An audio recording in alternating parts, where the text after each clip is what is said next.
Hey everyone, I'm Joe Ziegler, the game director of Valorant, and as you can see, we're all still working from home, but that won't stop us from listening and responding to your feedback. I first wanted to say thank you all for coming on this journey so far. It's been a wild 4 months since launch, and while we're still getting in the rhythm of shipping stable patches, I think Act 3 is going to be the best one yet.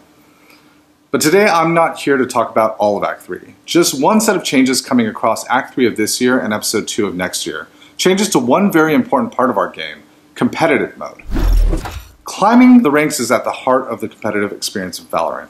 But as we've seen from your feedback over the past 2 acts, this system is still in its early stages, and we know we need to do a better job of improving understanding of the system, rank progress, and high rank play. We want your ranked matches to always feel like you have a fair chance of winning, but we struggle to do that at the top ranks where it's harder to put solo players in fair matches. We've also heard from others that there's a desire for even more organized team play, but just not in the same queue. I want to say that we hear you on all of these things, and while some may take time to implement, please keep the feedback coming.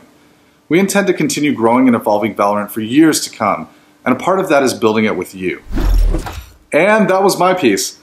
I just wanted to check in with you all before passing the mic off to David Cole, one of our game designers. He'll more clearly walk you through our assessment of the situation, as well as what we intend to do now and in upcoming months for Ranked. Take it away, D. Cole.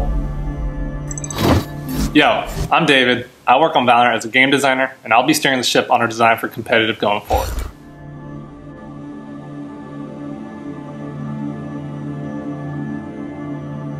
When we were first setting up Ranked for launch, one big goal we had was to embrace social play, to let players from wider skill disparities play together, and to focus much of our ranked systems on personal progression.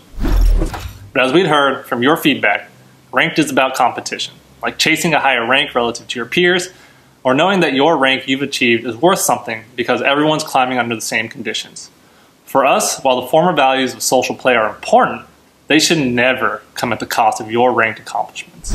So, we're going to take a step back and simplify our goals with Ranked, which you'll see over the course of Act 3, and then next year in Episode 2, and beyond. Act 3 is about moving quickly. We want to bring back more competitive integrity to the queue and get you focused on what matters most, winning. A team with a wide delta in rank definitely makes this harder. As such, we're going to tighten the restriction on rank disparities for competitive queue, reducing them from a 6 to a 3 rank difference.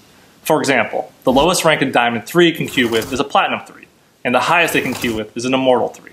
Additionally, Immortal plus rank movement will be purely impacted by wins or losses and how decisive the match outcome was.